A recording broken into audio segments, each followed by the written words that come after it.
Okay, good evening, hello, and welcome everybody to this final event of the Feminist Climate Academy. It's amazing to see you all here today, and today will be all about the moment of truth on climate finance. Sounds exciting, right? At least if you ask me.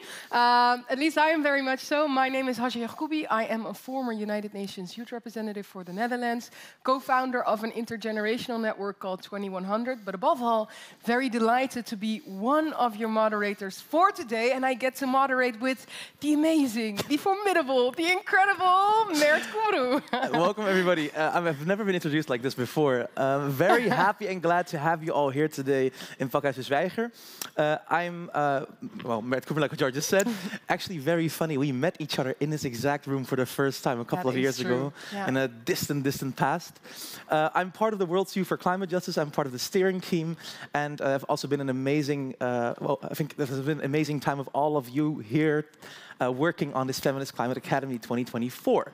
And today we have an action jam-packed full program, actually, and I'm very happy that today with Hajar we're going to go through this all, and we're going to have amazing discussions. There's also room for questions.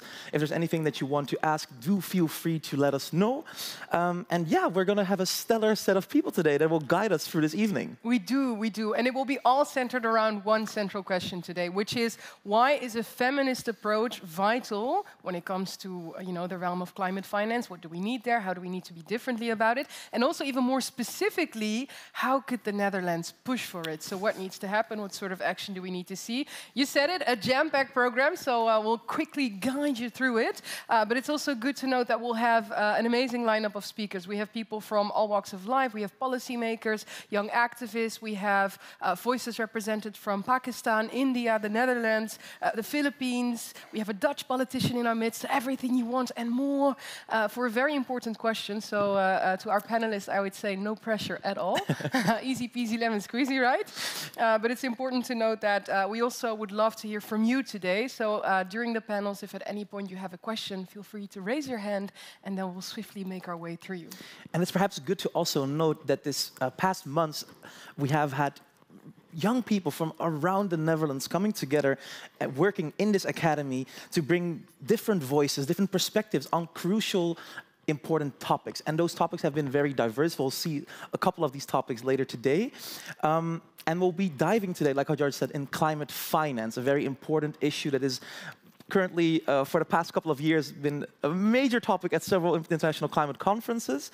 And this year in particular, it's proven to be a very pivotal year in order to make sure that we can get this climate finance on the table and make sure that the global south, so countries that are less economically developed, will also have the same rights and access to a brighter future, so to say. Yeah, and that's on climate finance. The event is titled Moment of Truth.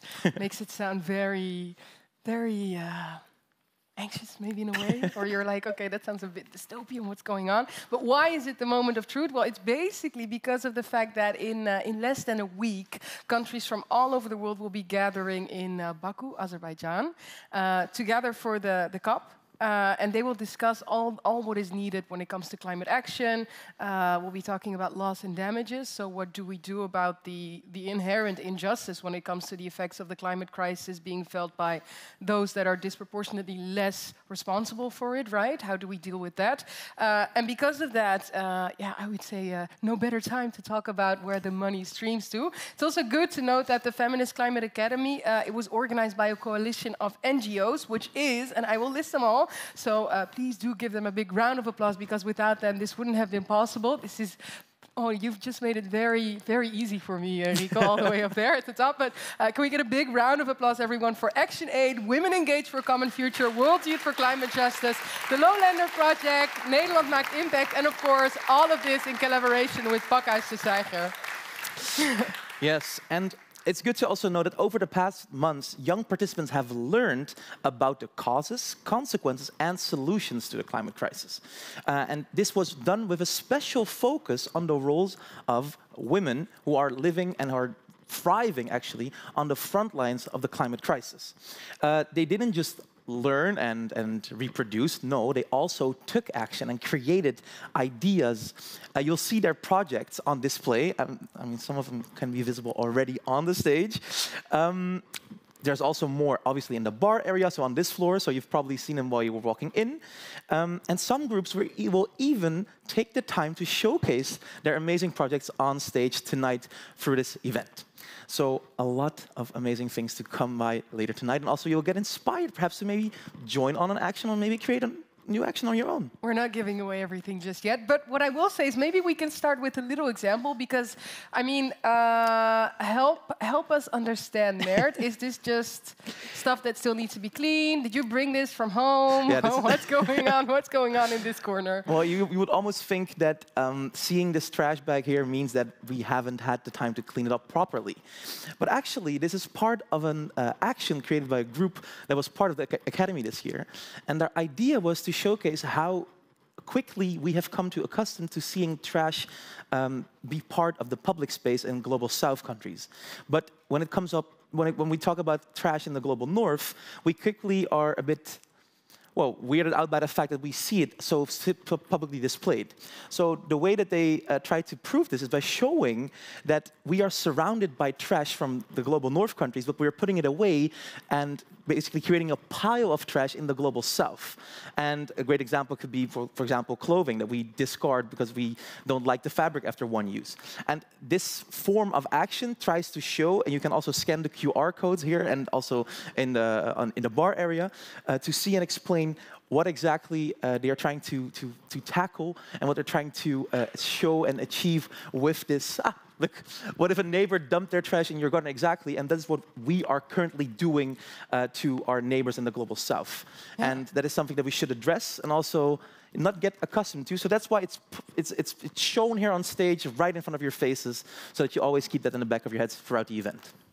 Now, a jam-packed program, as we said. Before we dive into our very first panel, we have another example of one of the initiatives of the Feminist Climate Academy that we would like to invite to the stage, because they have a little game that they want to play with us. I thought it might be good just to get everybody warmed up here. So I will not reveal what it is about just yet. I'll leave that up to you guys. But can we have a big round of applause, everyone, for Nan Panhuis, Elisa Schipperijn, Fabienne van Wijngaarden, and the fan club, and the fan club over there. Hi, everyone. We have some handheld hikes here. I would say we'll leave the stage to the professionals, and we'll just follow your lead. If you need us, then please put Mert and me to work, because we'll be around. Yes, okay. Thank you. Good luck. Well, hello. We are Fabienne, Lisa, and Nan from the Feminist Climate Academy. There was a card on your chair before you sat down. Take a moment to read it, please. It's the small card.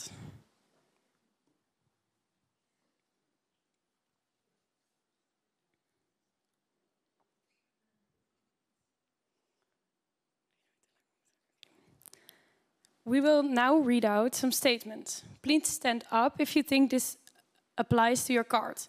Please stay seated if it does not. If you're not able to stand up or stand up for a long time, you can also raise your hands.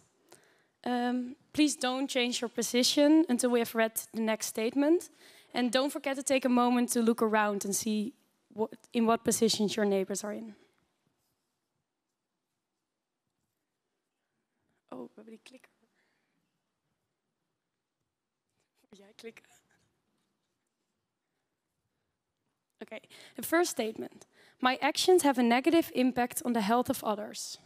Please stand up if you think it applies to your card.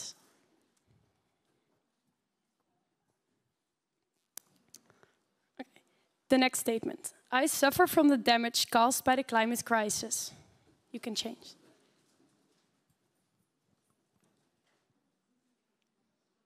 The third statement is, I profit from the climate crisis.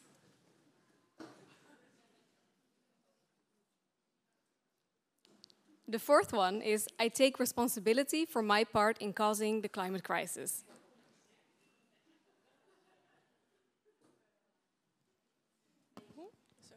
The fifth statement is, I have contributed little to the climate crisis.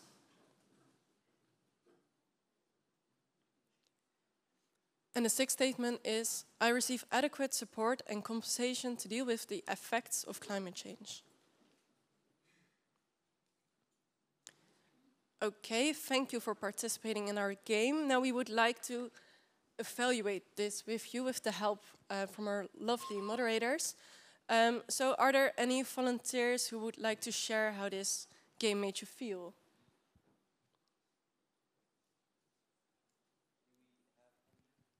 Yes, so if someone would just want to speak about what was on their card maybe and why you chose to sit down or stand up during certain questions. Hi, I'm Tara Steele, well known for everybody here in the Netherlands. So I emit a lot of nitrogen and other carcinogenic substances, but for doing that, I'm only fined 100,000 euros, and that's only just less than 1% of my annual profit. So I could just continue polluting after that. So yeah, I didn't stand up for a lot of I face the negative consequences because I don't think that really is a very big consequence that I suffer. And it was frustrating because around me were all the people who were suffering it. But to be honest, me as a person playing the game, I thought it was more frustrating actually that everybody sat down when saying I take responsibility or I feel enough support. Actually, that's sad that none of our characters felt that.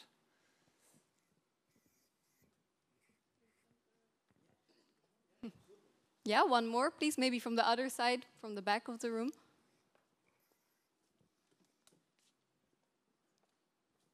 Hello, I am the country of Yemen. Together with 9 other countries, we make up about 0.28% of the global CO2 emissions, while we and those other 9 countries make up around 5% of the world population, and together we receive less than 1% of the total climate change adaptation funding.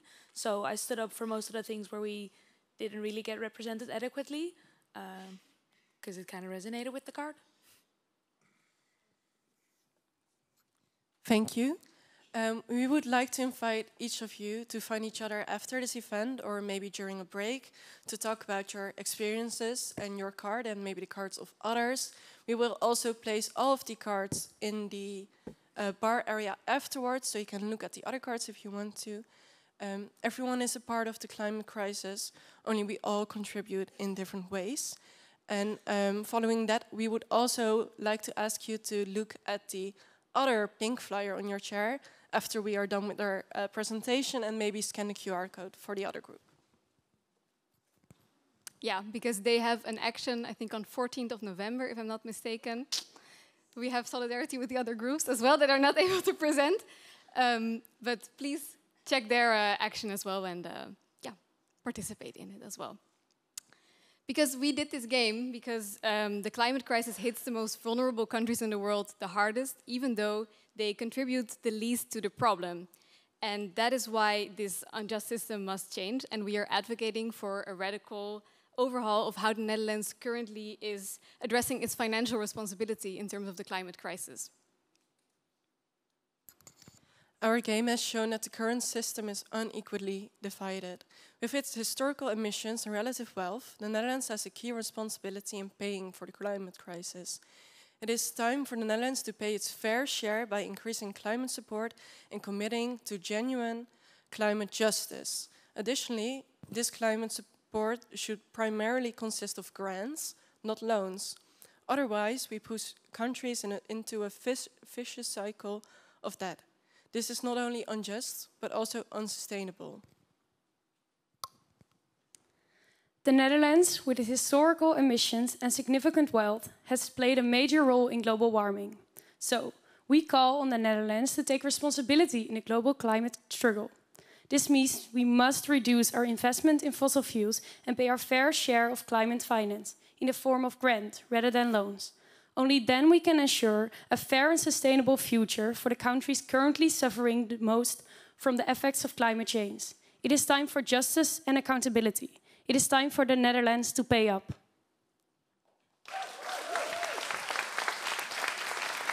Amazing. If you'll stay with us for a second longer, let's see.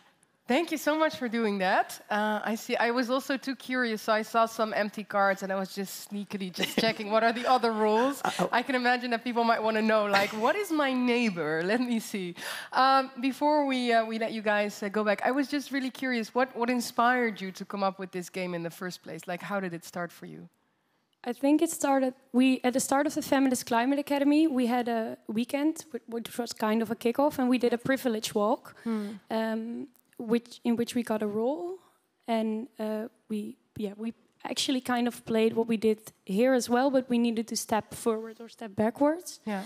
And I think that for us was a really clear and visual way of seeing the injustice that is happening. Right. Yeah. And we wanted to, like, that feeling that we got and how clear it was. We wanted to do that as well. So that's also why you may have noticed that the front rows all kind of got the same cards and the back rows didn't.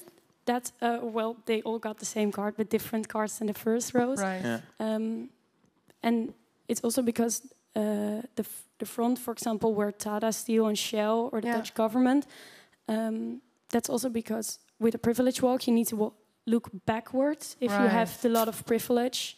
And in this case, you had to look backwards as well. For example, with it affects my health. Or I noticed there was a big contrast because between one of those first statements and then everybody in the back, you were all standing up, and then you all sat down, and then in the back. A lot of shocked faces in the front, also being the Dutch government for all of a sudden. But this explains a lot. I was going through the cards on the front row, and then I had ING, Tata Steel, Shell. I was like, it's a big party here on the first row.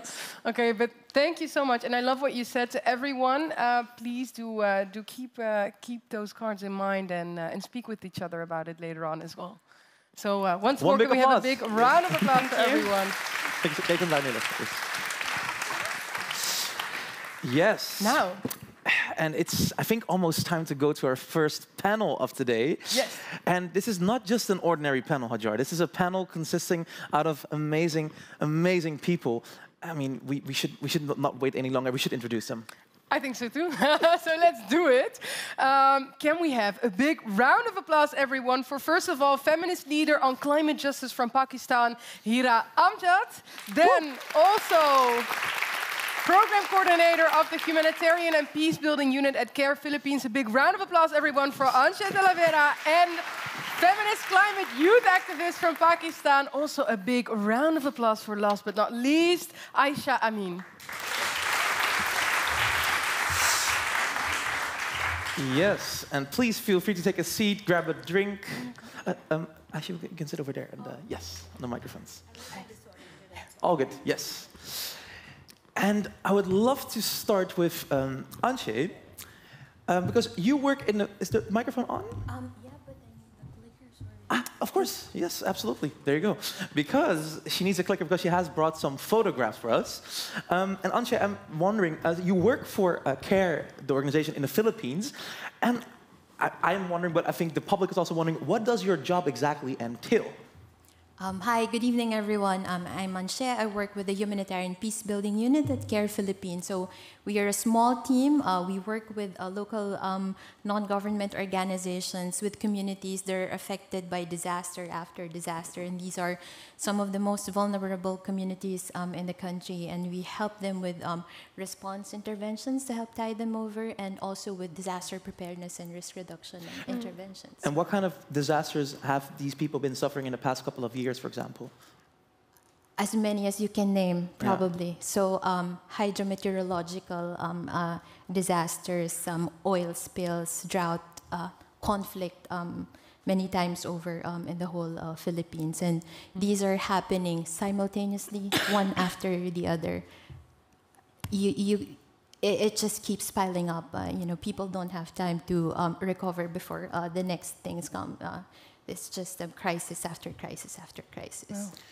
And do you feel that that the issue that these people are experiencing is being addressed enough internationally? You're doing it obviously locally in the Philippines, but how does it work out and pan out for you internationally? We have had some discussions with colleagues earlier during dinner. We've shared how the same experience has been. Maybe contextually it can be very specific, but the trends are similar disasters are happening more frequently. The impacts are becoming more and more graver for the people who are most affected. Right. And we have these different interventions, but we feel like, we're not doing enough, definitely. Yeah. And you brought some pictures. That's why you have this clicker with you. So can we see the photos? Yes, yeah. Let me take you a bit through the story. This is Norma. She is 54 years old. She lives in the village of Sambalawan in Mindanao in the Philippines. Just this year, she has experienced what I was sharing, disaster after disaster. Earlier this year, their corn crops were totally failed because of massive flooding in the community. So all their investments in there gone. So nothing to feed the family. After these floodings, there was conflict. They were displaced for maybe more than 10 days. They don't have access to their farms. They don't have access to their homes. She has shown us in their house where the bullet holes still are. They still haven't patched them up. Also this year, they were affected by the drought brought by the El Nino phenomenon. And her family earns maybe, what, €6 per day, which is barely enough to feed a family of 9, which Norma is leading. And in crises like these, we have seen that it's the women who bear the brunt mostly, because it's the women who first give up food in favor of their children. They give up other resources in favor of their family members. And it's them who really try to make ends meet.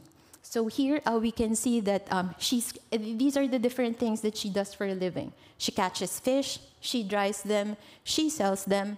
When there's no fish to catch, they plant, and then all sorts of different things to earn €6 per day, which is not even the daily thing. They can maybe earn that amount maybe 3 to 4 times a week. Yeah. And would you like to go to the next one, maybe? Yeah. This is their house. This is how they live in a cluster of shanties where the family lives. And this is information of all the disaster events that we have experienced just the past year. These are hydrometeorological events, cyclones, flooding, drought that are clearly exacerbated by the worsening changes in our climate. And all throughout these years, all throughout these flooding events, strong cyclones that you see, it's an entire year of drought for many of these communities. And also, there's oil spill in the Manila Bay. There were 3 tankers of oil that were capsized because of the cyclones, and these massively affected the livelihoods of the fisherfolk who are living there. And this is just for the past year. Maybe 10 years ago, we see 2 or 3 major disaster events. But the past 3 or 4 years, it has been like this. It has been non-stop humanitarian response. It has been non-stop crisis. These are just some of the figures. 1.7 million affected, 10 million people displaced. And these are information only for natural hazards. In the background, we also are confronted with issues of conflict and violence in different parts of the Philippines. This is a tracking that we are doing so that we're better able to understand the situation. The blue dots that you're seeing are disasters caused by natural hazards. The red dots you are seeing are where incidences of conflict and violence take place. And you can see in the southern part of the Philippines, you can't even see the islands anymore because of all these things happening. And in some parts of the country, it doesn't mean that there aren't red dots, but conflict is not happening. It can just mean that there's no accessible or available or reliable information on it. And so this is what we are experiencing year in and year out. And so with all these things happening, so what do we do? people have to survive. We have to help them cope with these different things. So these are some of the interventions that we are doing with local authorities, with the communities. This is an activity on risk assessments, helping people understand what the risks they are facing. Of course, they know that, but we help them understand further the whys. Why is the flooding like this? Why can it be unpredictable anymore? Why are the cyclones happening more frequently? Why are these areas that used to not be affected by cyclones already affected? And these are just some of the ways how people are working together to be able to increase their capacities in the face of the worsening climate crisis. So this is another story of a woman that we are working with. The lady in the black shirt, that's Del.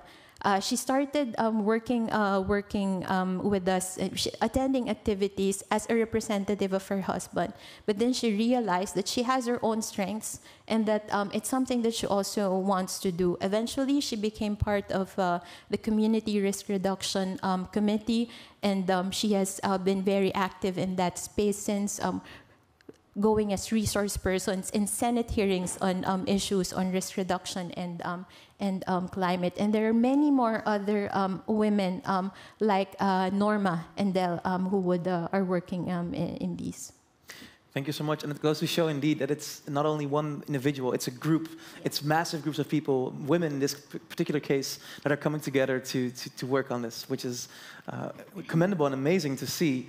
We'll come back to you in a bit, and I would love to go to Hira, because Hira, you work and live in Pakistan, and obviously we've seen in the past that Pakistan has been a country that is heavily affected by the brunt of the climate crisis, and some of us might not know exactly what it is that affects Pakistan. So could you perhaps explain to us how climate change affects daily life, and also maybe in particular the life of people that you know?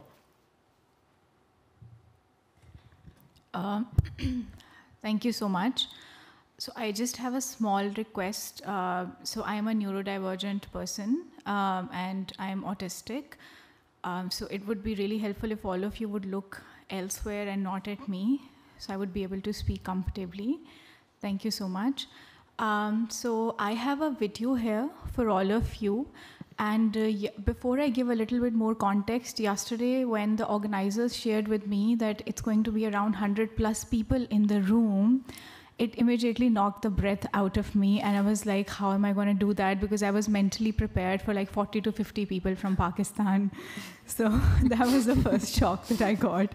So I immediately shared that with my team, and overnight, they helped me prepare a very small 4.5 minutes video for all of you to give you the context of what it feels like to go through and live through climate crises on a daily basis. It is because of these women who are featured in this video, I get access to these spaces and opportunities to come and present this work and to support them. So before I share any further, I would like for all of you to listen firsthand from them, what it feels like to live in those areas, to experience the brunt of climate catastrophes and how it impacts them. It's very short, it's prepared on a very short notice. I would request all of you to try to read the subtitles to give you more clarity. So can we please have the video? Thank you.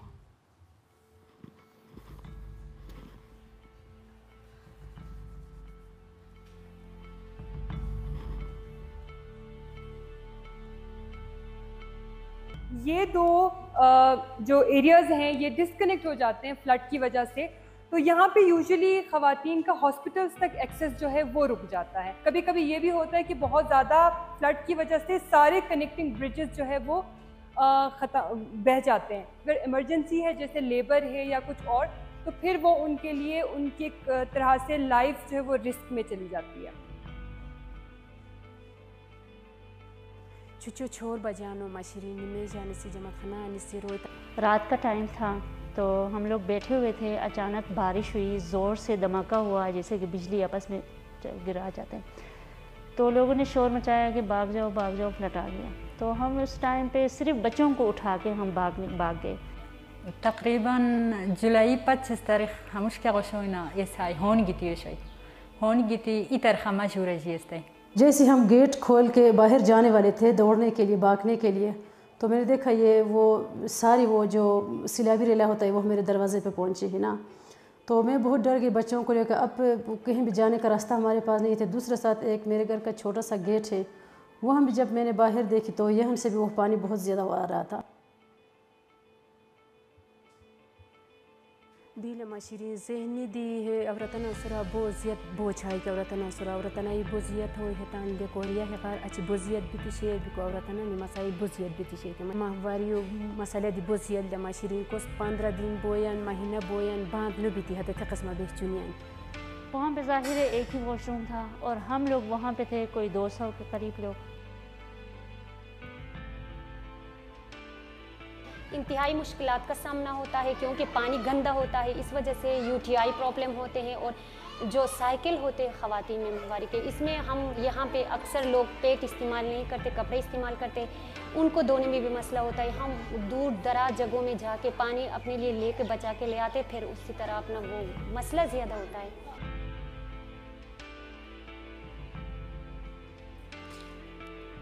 बिको बाजी अशकी जो अशकी अवा खास अशकी अजीली अवा कुरोश्तम बिको now तीजा होने गए थे अवा बीमारुश्तम बिको महाया शानु दे बागानी रोय होना रियुगे एकाई रकम की अवा वादी हानि बिता अवा हिकमत दा गने तम के अवा छोड़ अवा साज तो गोमान रे अवा तान तैयारी कोरी इको ठो काला पिछे अवा अस्पताल बगातम हतरा भी अवा तान अजीलियो आरतम हतरा भी को दी जनो वह हतरा बीमा बिती शौ मजीब दिन वजता महफूज नो शो अस्पताल दी हतरा भी को दी अति डॉक्टरां यानो सु बितिंगा मा के सो होस्ता गांतन मजबूर बिती अति गांतन।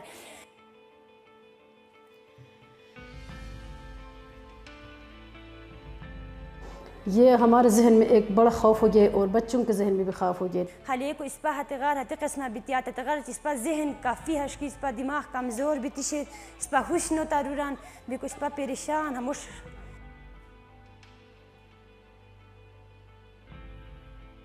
इस पर तान इजूर इस पर सुमास्ते इस पर खुद दे हदीस्ताम हते दुरा पोरिया सिका तो महवारियो में इस मसला हुई बिको हसे जो पूरा छुई केली सोरा बाशिरान खु कोस दुरा से वाशरूम आसे तेरे रोशते खमे को इस पर दुरा गिती हतोते इशनारी अल्तीए से फुक लोलोट अते रते गिती मुजान जी तांदूरी बिकेन देती अवतान दर्जियश तम माशिन ई माशिन सेफ जगह अल्तीस्तानी बिकेन देती हातेरा तान हाश को दुनितम के खुदा एवतन सु के हेल्प कोम इजदी क्या कोरम क्या नो शने तगन देती फुक जप मासुम बच शने अतन फुक अतन ते सेफ्टी साउजे अतन ते प्रथम बिको फुक जप जप अतन ते दिको हतन फुक मसला हल होई।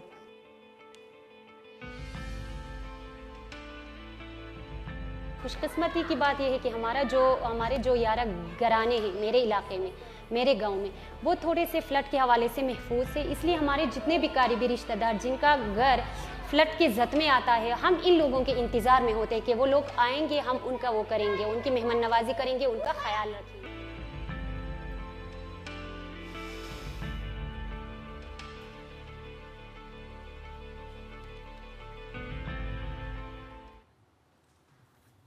Okay, so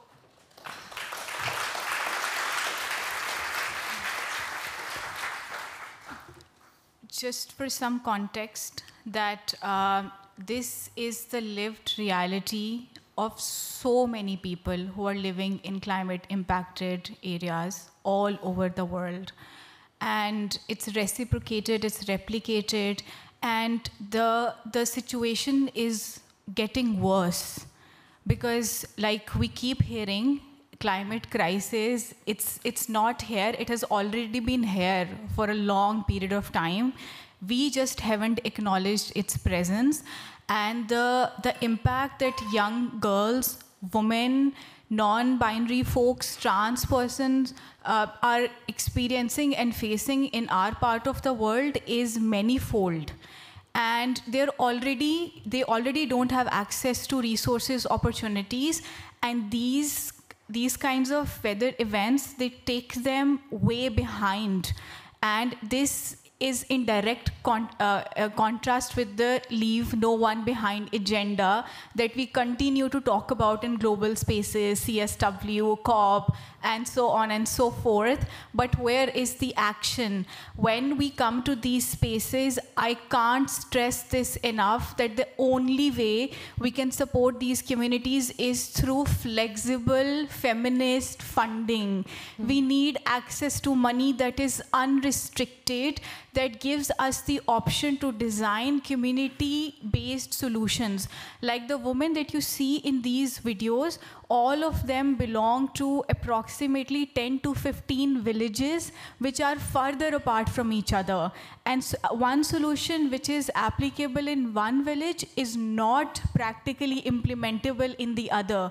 So we need access to spaces that acknowledge, recognize that this work is brave, but it requires trust-based financing to support the actual needs of the communities that are impacted by climate crisis. Thank you so much. Thank you so much, Hira. And I think especially what you say, right? You need flexible feminist funding in that sense.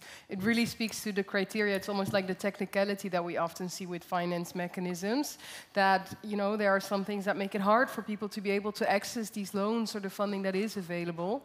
It really does speak to it. And as you said, it leaves them falling further behind, which is what we need to prevent at any cost.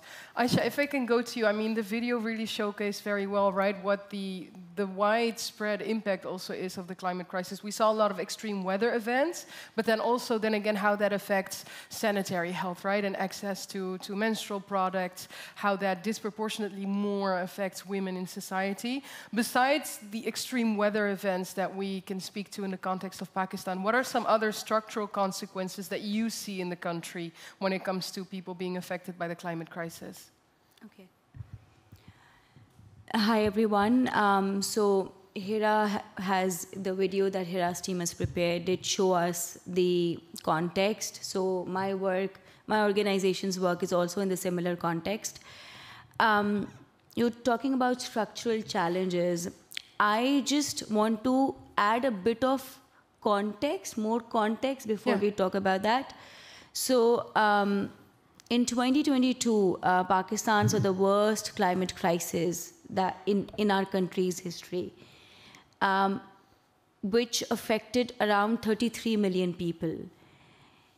A lot of communities are still either displaced after even 2 years or are still in the process of rehabilitation, which means that even after 2 years of that displacement or the floods that we saw in 2022, a lot of grassroots communities have not been able to resume their life as it was before 2022 floods.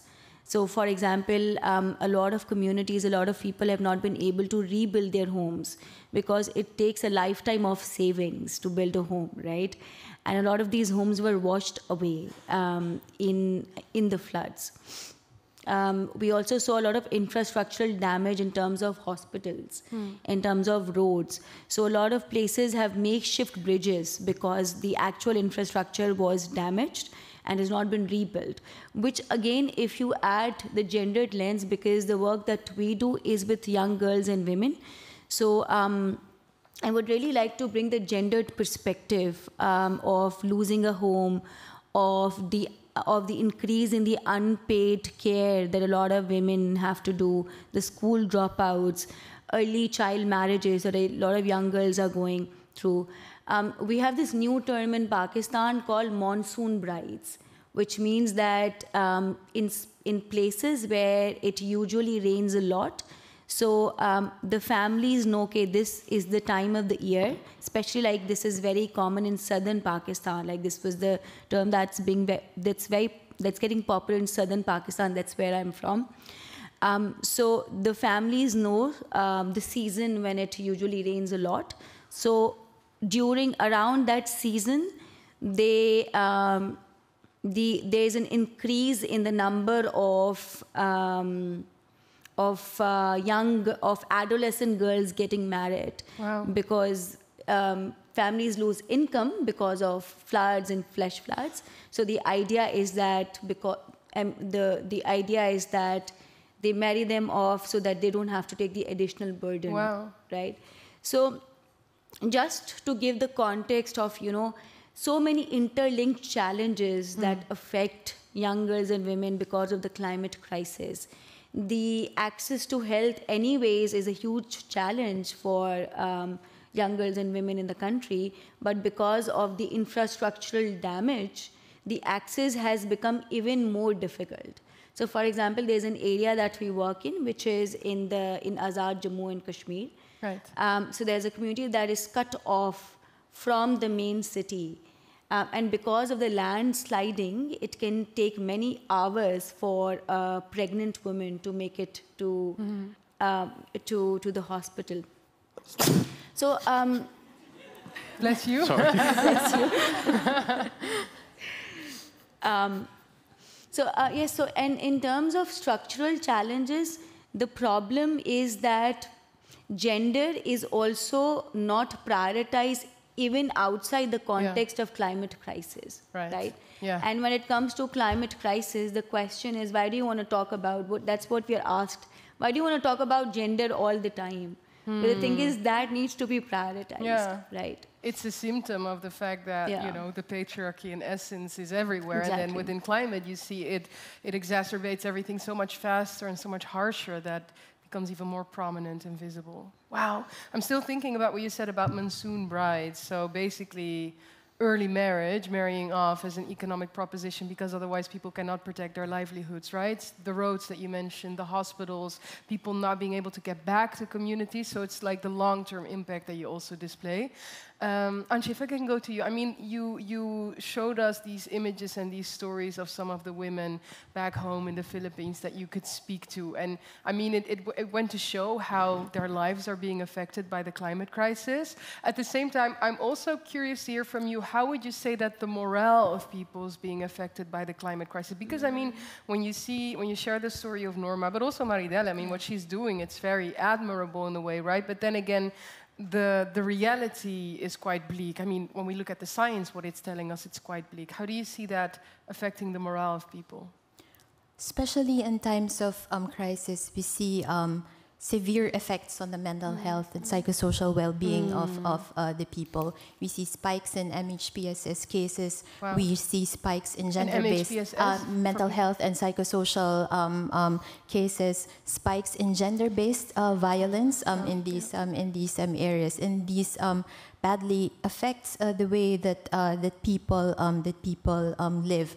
But the people that we work with, the people that are most affected, when we talk to them, it's actually very unfair how we use them as a source of hope. Because when we talk to them, they would tell us, life is difficult, but we have no choice. We have to live for ourselves. We have to live for our families. When you talk to people like Norma, even if that's a very dark situation they're in, their hope is still that they want their children to finish their education. Right. So while there's that very big burden for them to carry, there's still that spark of a light that they're using and that they're holding on very hard to survive, to still make a life for their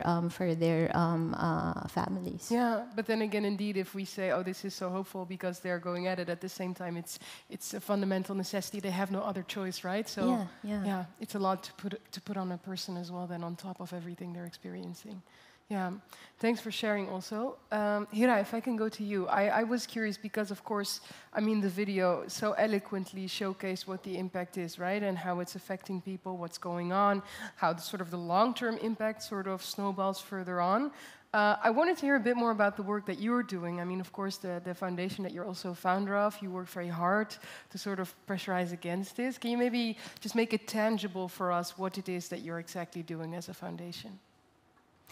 So basically, Dastak found, like the woman that you have seen in the video, that is also part of the core work that Dastak Foundation does. But if I would have to summarize it for all of you, we do a lot of grassroots advocacy, and we are trying to make the local global. Like what is happening in Pakistan, bringing it to global policy advocacy spaces, national level policy advocacy spaces, to bridge that gap that exists between the local needs and challenges that the communities are experiencing, and how those challenges can be integrated into the policy spaces, initially in Pakistan, but later on in the global spaces as well.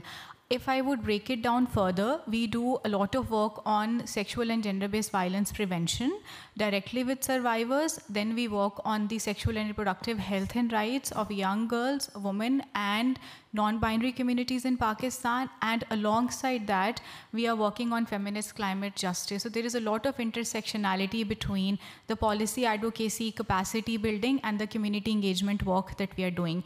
If I would zoom it back to the climate-related work, so there was this chunk in the video where you might have seen or noticed that the community was divided into two parts. Like you could see there was greenery on the right, greenery on the left, and in the middle it was just a lot of brown patch. So I just want you to maybe imagine for a little while that it was all a village, like it was a complete village. And over the course of 3 years, because of glacier outbursts, it has been divided into two segments.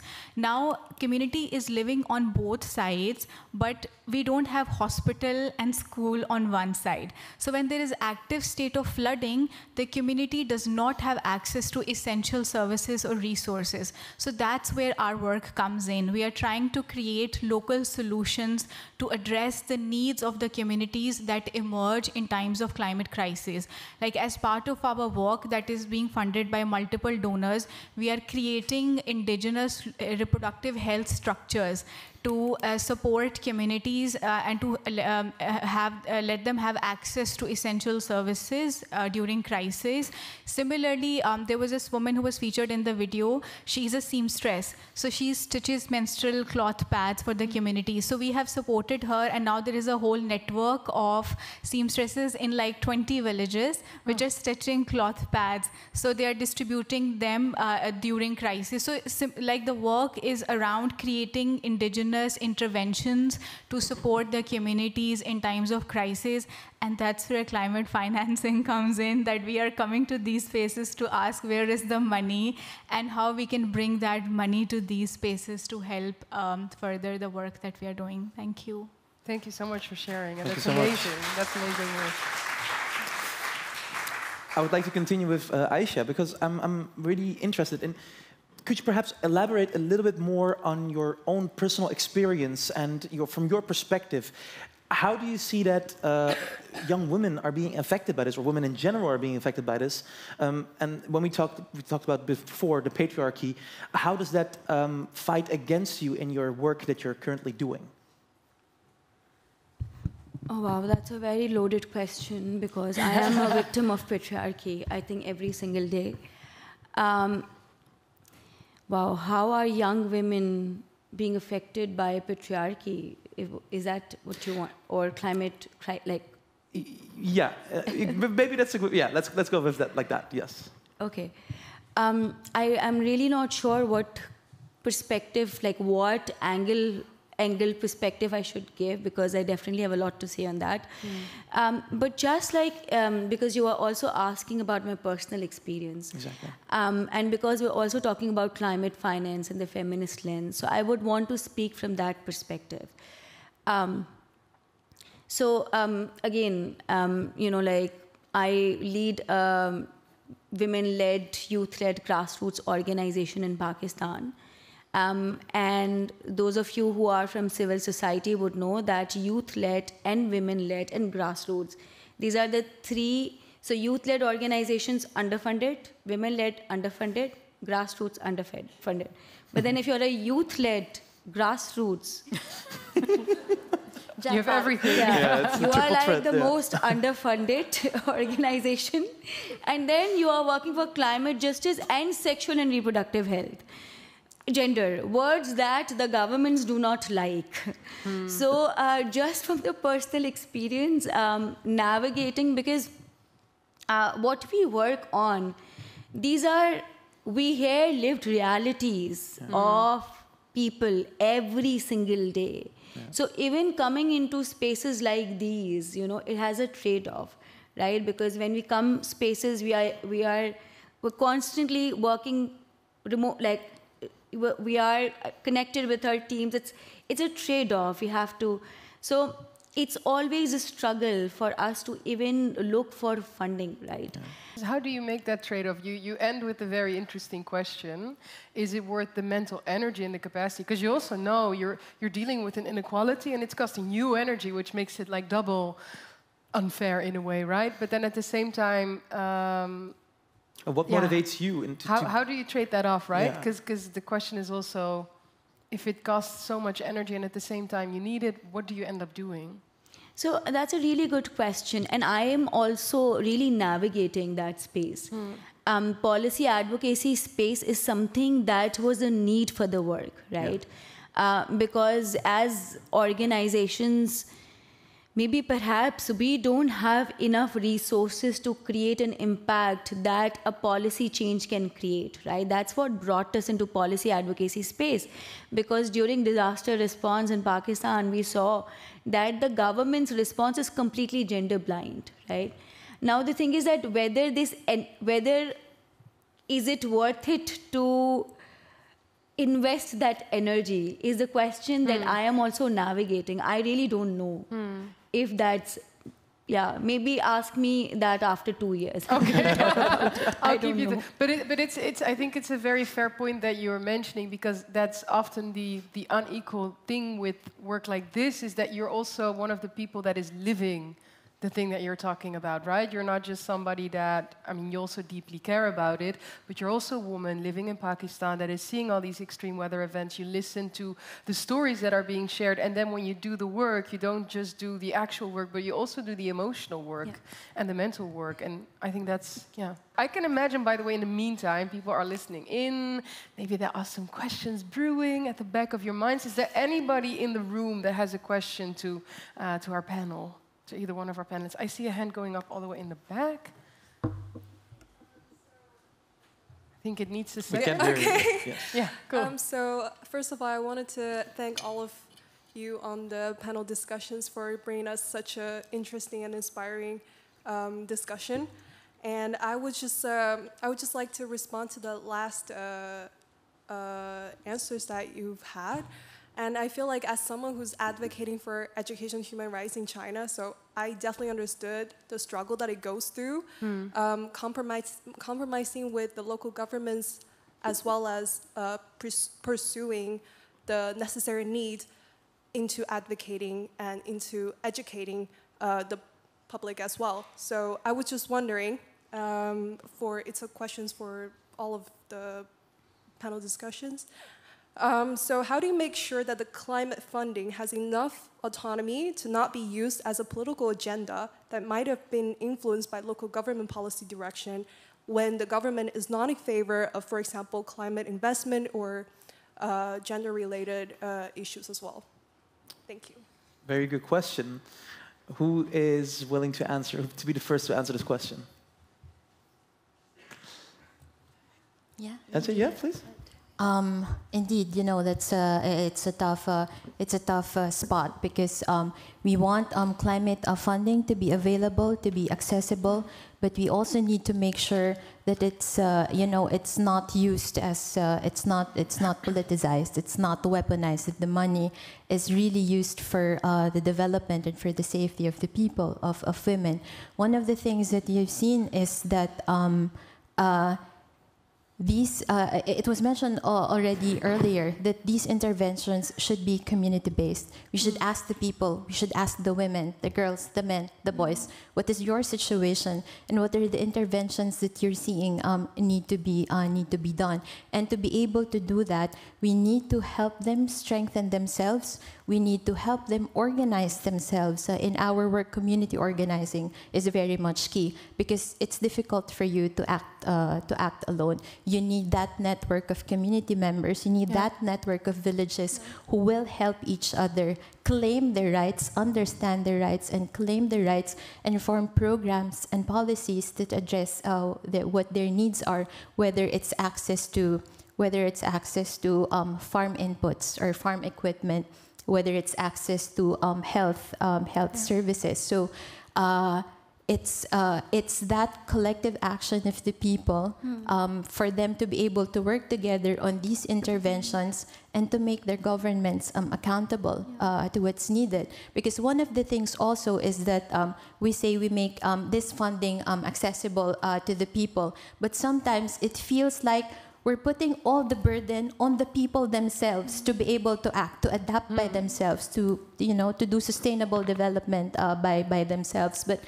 how do we make the power holders accountable as well? So we feel like that strengthening of the agency of individuals, but helping them come together as a collective. I think it's a tried and tested way to be able to go through these things and implement all these things that need to be done. Yeah.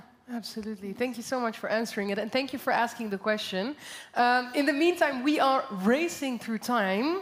I will not end the panel just yet because I actually want to address this here on the stage.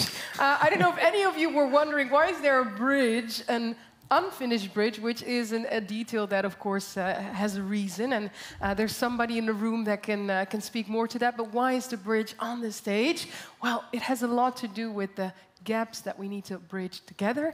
But again, I will not do all the spoiling today because this is one of the initiatives from one of the participants of the Feminist Climate Academy, and I would just love to call her onto the stage. So, Sanne van Soelen, everyone, can we get a big round of applause from her? And I'm trying to... Oh, there you are. So good. I'll give this to you, Sanne. Okay, so Sanne, can you tell us a bit more about what we're seeing here? Yes.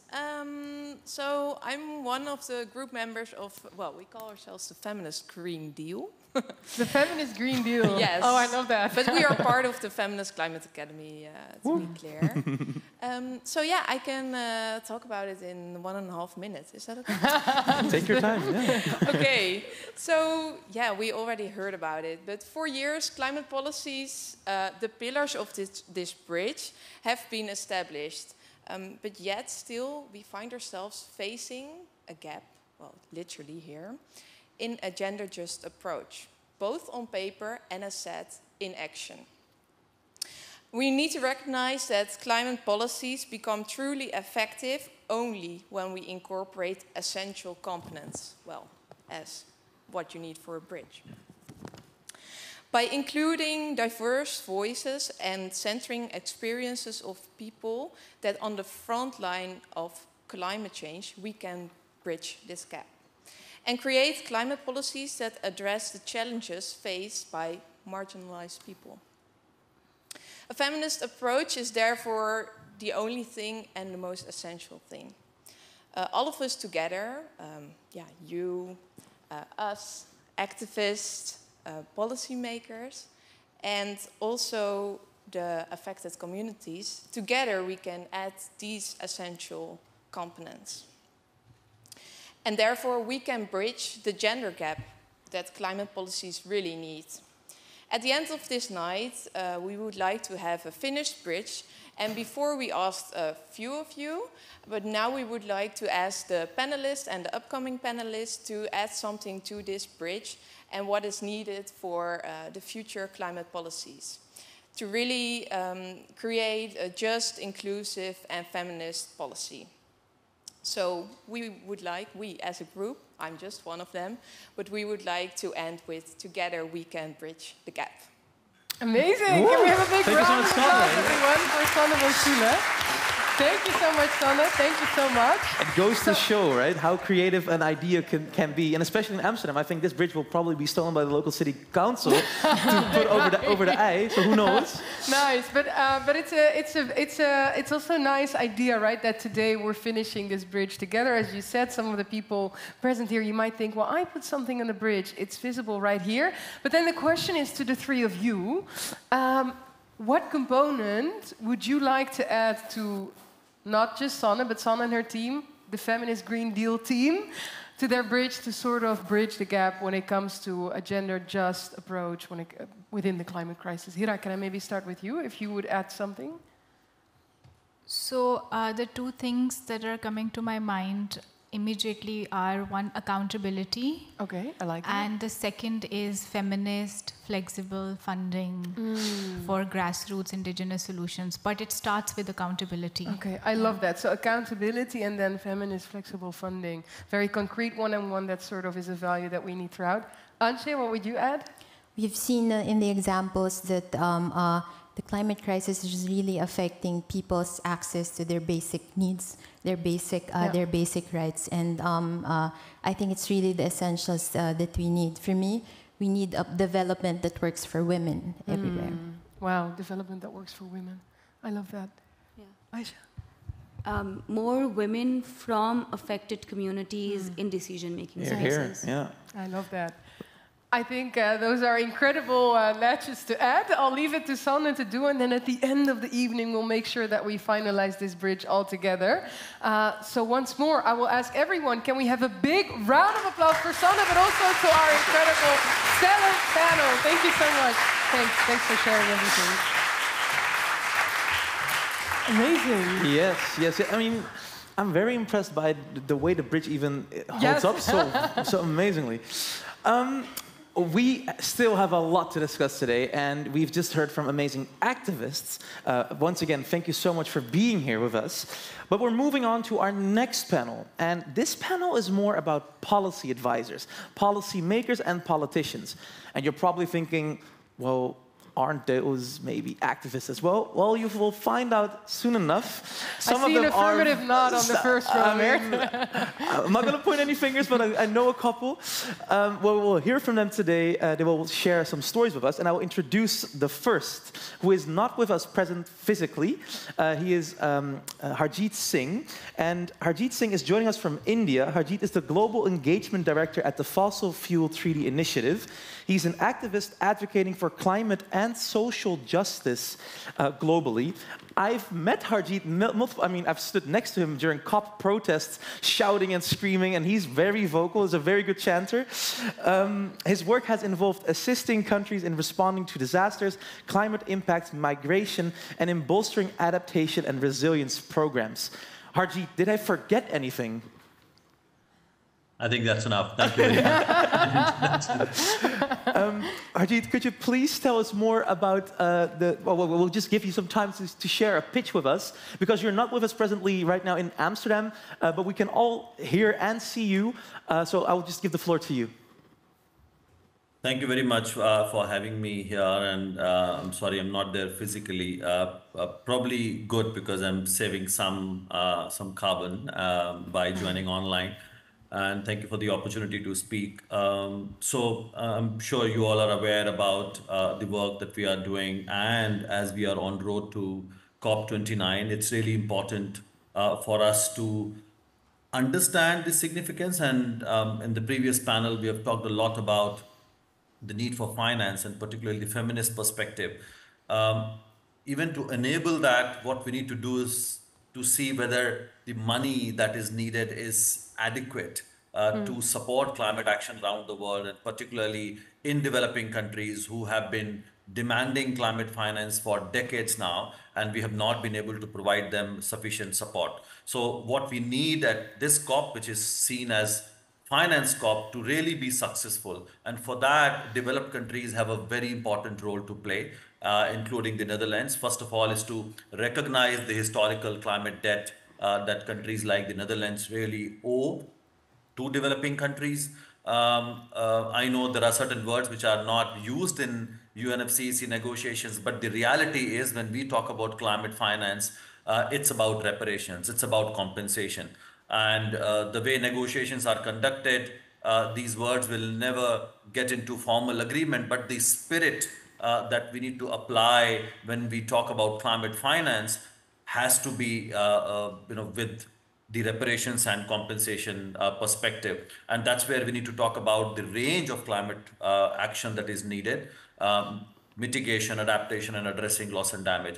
Another demand, and which was also highlighted in the previous session, is money has to be new, it has to be additional, and it has to be adequate. And again, hearing from the panelists, you cannot move money from one pot to the other because all issues, all especially what developing countries are facing, need support. We talk about women's rights, we talk about child rights, or we talk about access to education or health. If we are moving money from one development aspect to climate because there is increased pressure, it's going to cause injustice in so many ways. So money has to be new and additional and grant-based.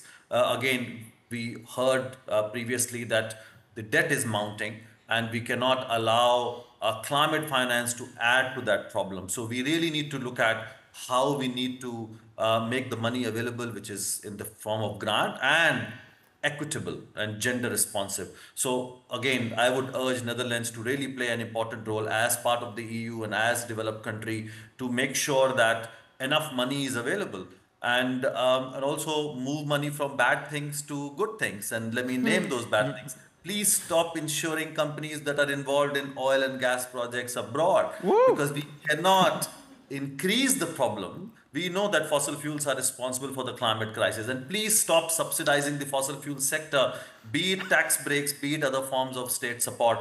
We know that billions of euros and dollars are going into that. Please stop it. We cannot allow problem to be aggravated.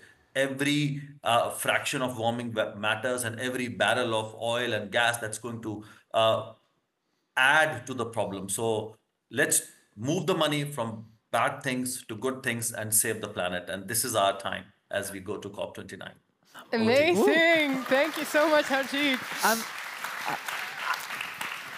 Harjeet, I'm obviously super impressed by what you just shared, and I'm wondering, you were one of the people that, for example, put loss and damage on the agenda a couple of COPs ago. You've been at many COPs, obviously. So I'm wondering, how do you convey a message that first gets, just totally ignored, but actually right now is part of the negotiations? What kind of determination do you need to have, and how do you achieve such a great thing? Well, we all draw our encouragement and inspiration from people who are already suffering. And we have heard stories from the panelists from Pakistan. And Pakistan has played such an important role in this fight. I was working very closely with Senator Sherry Rahman, as well as Ambassador Nabil Munir and many other colleagues and friends from Pakistan and from other vulnerable countries around the world. And this was a collective fight. And whenever we go to these climate negotiations, we always think, in these conference halls, people tend to forget what's happening on ground. So it was really useful and also encouraging to see the kind of work that's happening on ground. And we need to take those stories to these negotiations and remind everybody that we are dealing with real issues. As we heard that climate crisis has been there, and we now have to recognize it and respond to that. So when we go to climate negotiations, we have to remind everybody about the reality and the responsibility and accountability of those who have caused the problem in the first place. And Loss and Damage Fund, as you heard stories from Philippines and Pakistan, and of course from many countries around the world, it's absolutely critical. So the development gains that we made over the last few years and decades are now being eroded. And Loss and Damage Fund is what is going to help people recover from impacts. And one thing that I have been saying, and particularly to developed countries who were so reluctant and resistant in even discussing loss and damage, and I always give this example, if my house is on fire, you cannot ask me to put a solar panel. The first thing I'm going to do is to put out that fire, and next time is going to make it more resilient to fire and many such incidents. Which means that if you don't support now addressing loss and damage, the entire range of climate action, be it adaptation, be it mitigation, is going to be affected. So overall climate action is in everybody's favor. And I particularly tell developed countries, it's also your enlightened self-interest to support countries around the world, because the way we live in that integrated global economy, and majority of emissions are going to come from developing countries because that's where industrialization is happening. If we don't support them, it's going to affect everybody. And Netherlands is a vulnerable country to flooding, sea level rise, and heat waves. So I think action requires support from rich countries, and we need to really ramp up those steps everywhere. Yeah, and Harjeet, maybe if I can just add to that, you mentioned that this is a finance COP. Now everybody in the room knows that you have been to many COPs, but also wreaking havoc with Mert at many COPs. I'm just curious to hear from you, with the upcoming one, what would you say is most at stake? You say that we see that some of the commitments that have been made earlier on are eroding. When we talk about loss and damages, Global North countries not wanting to pay up there, but also, you know, when it comes to finance, will we sufficiently provide ambitious targets right there? So I was curious from you, what would you say is at stake, and what is the biggest bottleneck for the negotiations that will take place in Baku, in Azerbaijan, very soon? Sure. So from people's perspective, we know that the fate of the most vulnerable people is at stake. Their lives, their livelihoods, their future. But I would also like to mention that the credibility of developed countries and the multilateral process is also at stake, because we got the agreement in 1992. We knew about climate change and the role fossil fuels are going to play in causing the climate crisis 50 years ago, yet we have not been able to respond to the crisis. Rather, we have exacerbated the crisis. So the global cooperation itself, you know, the notion of that is at stake. So we, you know, just a few days ago, we had a report from UNEP on emission gap. We are doing really bad. Instead of reducing emissions, we are increasing it. Fossil fuel expansion continues to happen. So, you know, the whole planet is at stake, and humanity is at stake. And it's time to really go beyond your own interest, and particularly the interest of fossil fuel sector and industry, and think about the planet as a collective responsibility and play our equitable role. That's what needs to happen. Let's stop pointing. Let's look into ourselves and play our role. Yeah, absolutely. And I think it's so spot on, as you said. What is the credibility of global cooperation, right? If we see that we make targets on the one hand, but then reality is totally steering off a cliff on the other hand. I think you've also set an amazing foundation for us to then have a very sharp conversation on the matter with the full-on panel. So Harjeet, you'll stay with us for the panel, but I think we can also go ahead and... Absolutely. I mean, Harjeet, you've maybe heard of these legends before. I would like to ask to come forward Raleen Bekkers, author and climate action advocate. So maybe a loud applause for Raleen. And Suzanne Kreuger, parliamentarian for GroenLinks PvdA. Also, a very loud applause for you as well. And did you guys call beforehand to match the colors? Because everyone is pink. And oh my God, this is amazing. We missed the memo, obviously. I see some audience members also in pink, so maybe... Well, we'll discuss this later. Very sharp also.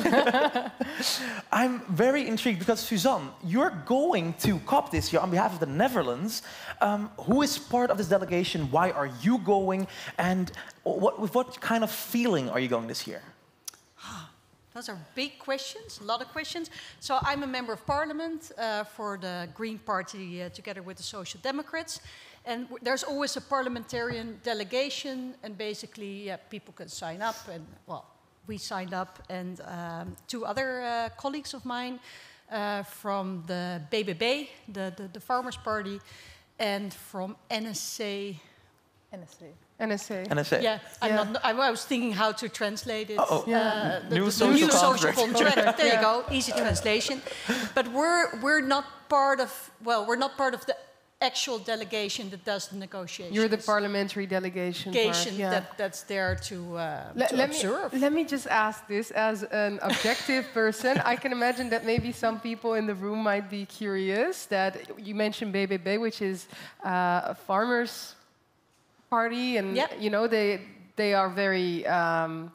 Well, they have green in their logo, so... How do I say this very politically correct? No, I'm just curious, do you know what their contribution will be to COP? Because, of course, they also struggle a lot with some of the legislation that is in place because of nature damage, right, through excessive agricultural farming. So I was curious from that perspective, if you know...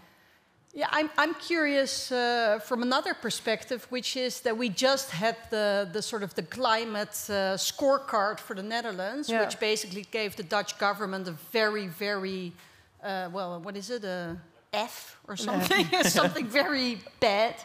And the first reaction of the BBB was, oh, well, we should not, necessarily look at extra action, but we should sit back and evaluate. Right. So overall, our position at COP as the Netherlands is going to be and I think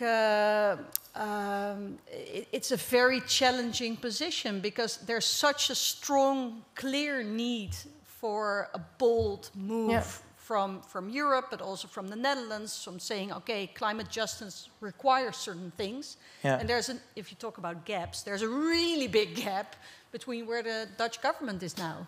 So what needs to happen? So about my feeling going to COP. Exactly. I'm excited, I guess, to go and really. It's always a place with a lot of dynamic, of a lot of people putting in effort for fighting climate change, which is great. But on the other hand, it's also a place where you can really feel the gap. You literally feel the gap when you're there, seeing what is needed and what is lacking is political courage. Raline, are you going? Yes. You are also going. You have a book on your table, which I have read, and I would encourage everyone. This is, by the way, no paid promo, but the book is all about why we need a gender lens, right, when it comes to the climate crisis. I mean, you heard Harjeet speak earlier. We heard the previous panel. Why would you say, from also a climate finance perspective, it's so important that we bring in this gender lens? Can I first answer the question on COP? Oh, please, tell us about your feelings. I'm not looking forward to going to it, but because I was thinking about the book, I'm sharing some anecdotes, because you were saying it's like a place where you feel like a lot of things, and one thing you really feel is inequality. Like, it's such an unequal place, because you see, like, these people who are the ones negotiating and the ones that it's affecting. It's like there's such a difference. The gap.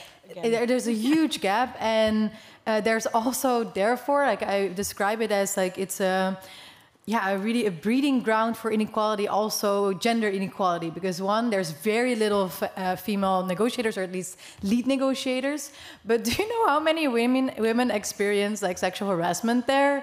Well, I'm not going to be going into details there because I do not know what's being recorded, but experienced it myself, so many people around me. Like, so how do you also negotiate effectively or engage effectively if it's not even a safe space for you? So I'm really not looking forward to this COP. Also because of the substance, so on the climate finance side, I'm really worried. I think it's not gonna get into a really good outcome.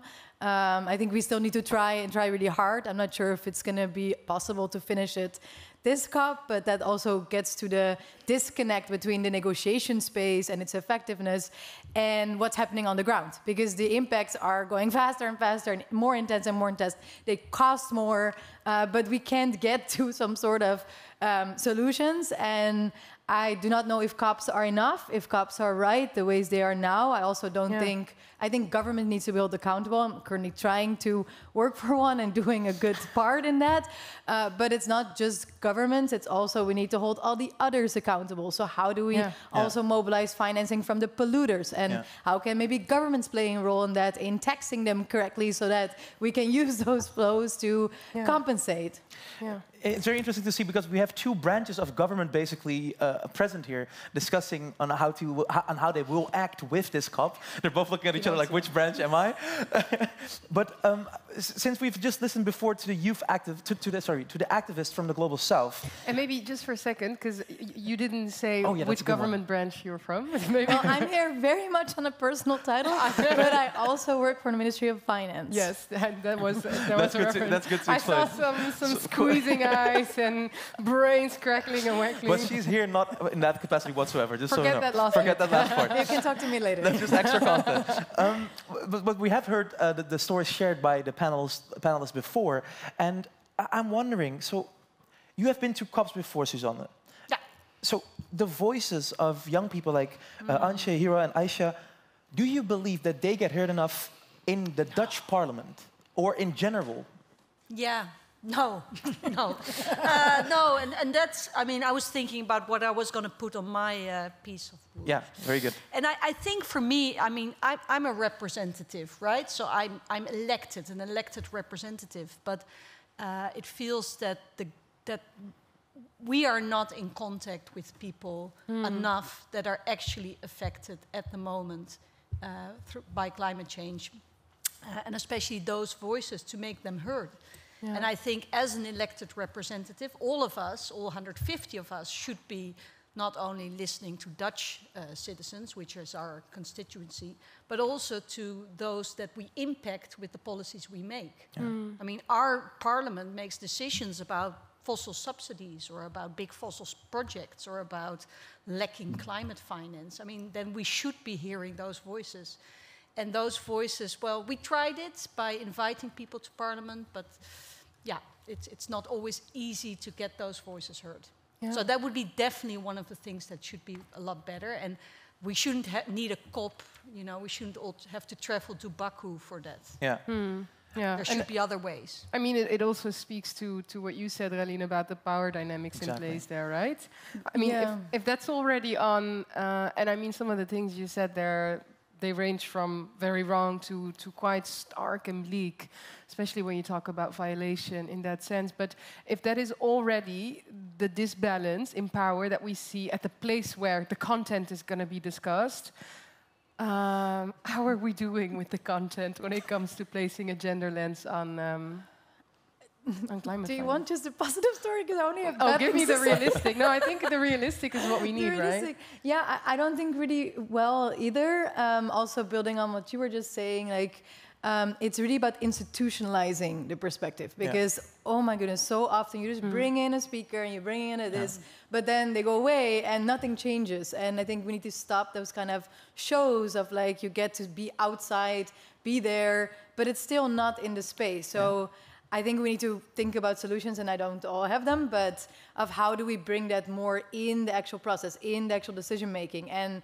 yeah, the countries, those on the table will need to allow those seats at the table. And that's going to be quite hard. Is that the bottleneck, that countries are a bit reluctant to it? Because this is also something that is not new information, right? We all know that there's a big disbalance. Yeah, I think the countries between them are already fighting more than enough about very different interests. And there's already a lot of imbalances. Yeah. So it's also really who gets to represent the different perspectives. And I think because it's an intergovernmental formal negotiation process, it already excludes to some extent, like in the end, the decision is being made by some. Yeah. And there are, of course, groups like there's Youngo to represent the young people and all these other constituencies as well. Right. But I don't know how much power they really have. And do we then in the end need to shape a different process to come to an outcome that is more, also carries the community base, that is completely not visible, or at least not present at the table? Yeah, and I think this is a very good question that also I would like to ask to Harjeet. Because Harjeet, when we talk about power dynamics and COP, could you maybe elaborate a bit why it is so difficult for some voices to be heard by the people with the most power? And could you maybe shed a light on how these power dynamics have influenced your advocacy, your work? Sure. Before I go to that, I really want to thank Suzanne for making that point, which I really want to underline, that we don't need COPs to take action. And especially rich countries who know their historical responsibility, they know they owe climate debt, they have all kinds of resources that are required to take action. And as I mentioned, and she also underlined, the subsidies going to fossil fuels and not enough money going to climate finance. For them, you don't need to go to COP. And we from developing countries go there, and coming to your point on power dynamics, is to present that collective voice and demand accountability, because we cannot stay at our own place and deal with it. And the stories that Hira and Aisha were sharing from ground, we are facing that reality every day. And what we need to do is to take those actions in Philippines, in Pakistans and Malawis and Nepals of the world. And for that, we need resources. And as developing countries, what we do is then we collectively put our voices forward. But the fact is, even if in terms of numbers, developed countries are less in number, but their power, because they hold resources, and of course their experience in this space, if you look at delegations, again, that power thing that you were asking, you have majority of people in developing countries do not have the same day job as negotiators, and when they go back home they are part of the environment ministry doing something else. So developed countries come to climate negotiations far more prepared. They have one or a team working on one issue, whereas for developing countries it's a huge challenge. And that's why this whole thing has become a war of words than a place of action. And that's why we've lost the precious 30 years. We knew who caused the climate crisis. We knew who is responsible. That's what convention told us in 1992. But look at where we are. Emissions continuing to go up and no support for developing countries. So the power that developed countries have, they have used it not for doing right things, but rather delaying action. And the whole atmosphere is just blame game and finger pointing, which really needs to change. Yeah. Harjeet, so to maybe continue and to ask another question onto this, you've already touched upon it a little bit beforehand in your pitch, but what exactly could countries like the Netherlands do at COP to make sure that your achievements, your goals, are more easily being achieved? And basically, we have a new Prime Minister, Dick Schoof. I hope you haven't met him yet. Our question to you would be, our question to you would be, what would we need to ask them to make sure that the Netherlands could do? So first of all, recognize the historical climate debt. Second, provide resources based on your fair share. I think Netherlands economy is about 1% of the global GDP. So you know historically how much emissions you contributed cumulatively. You have an economy that provides you much more fiscal space to support developing countries, and you have all kinds of technology. So please come forward and support. And many a times you need to break away from your groupings and do something so that others follow your footsteps. And please challenge your countries in the group like the US, which is not doing enough. And this is a COP, and I'm sure you are going to all are going to hear about something called contributor base. There's a lot of discussion right now on how we can get more developing countries to play the contributor role. But my question is, before asking others, and yes, there are a handful of countries, not all, who have grown over the last 30 years with their own efforts, by the way.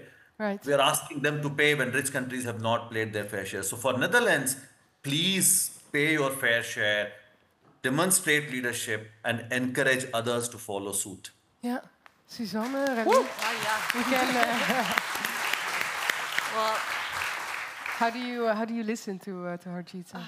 With a big sigh, because I realize that we're dealing with a government that sets a step back on climate. Yeah. And that's a step back on their national targets and their national actions, but also on climate finance, cutting the ODA, the development aid budgets, increasing fossil subsidies, or introducing new fossil subsidies. Right. Yeah. So starting new fossil projects. So we're in and that's a bit the difficulty of the point where we're at, is that we see, I think, in a lot of countries, the rise of right-wing or extremist or populist right-wing parties challenging climate science and pushing back on the climate agenda. So while we're at a critical point in history of taking climate action, we're actually, the threat is that we're stepping back.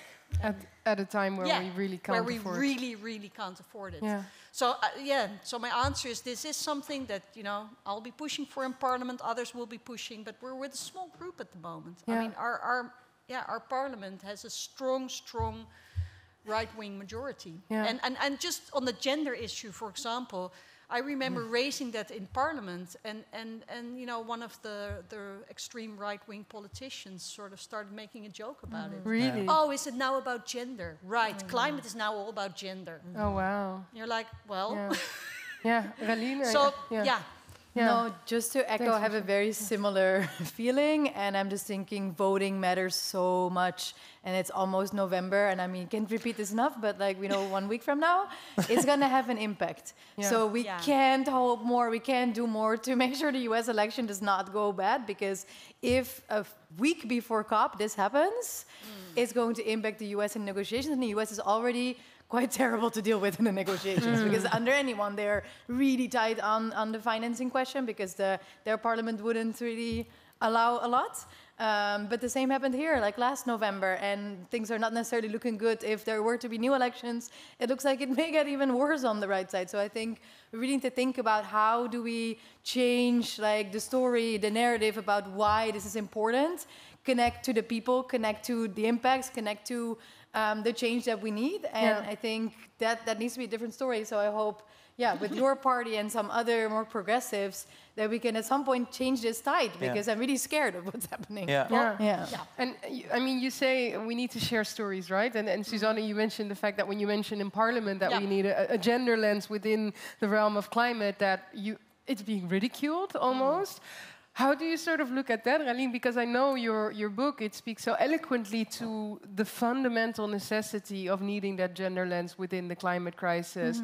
How do we go about telling that story in places where there is very little receptiveness for it, so to say? Yeah, it's something I noticed myself because my book, it's in Dutch, unfortunately, but if anyone is interested who speaks Dutch, come find me after. But it addresses two topics, climate and gender. I mean, that's what you've been working on all this time. And I feel like on both topics, we're having pushback.